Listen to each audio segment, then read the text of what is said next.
Seth Fedilan na uwi na nga ang medalya mula sa All-Star Games, pati si Francine Diaz ay inuwi na nga rin.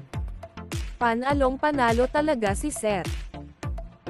Alam naman natin na nanalo nga ang basketball team ni Seth Fedilan sa ginanap ng All-Star Games 2024 at spotted nga si Seth Fedilan na hinayla ang kamay ni Francine para sabay silang maglakad palabas ng court. Sobrang sweet nga talaga ng couple at kahit sobrang daming tao na naroon ay hindi na nga raw nahihiya ipakita na silang dalawa na nga.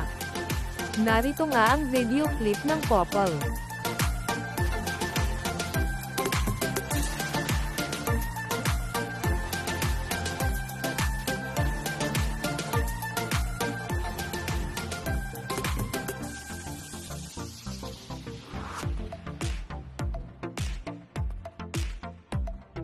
Ang sweet ng paghila.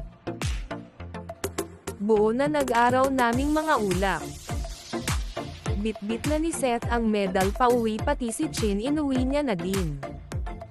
Grabe naman ang paghila Yancy, huwag ka mag-alala walang aagaw dyan, madami daw kasing lalaki sa likod kaya hinayla niya papalayo baka agawin sa kanya.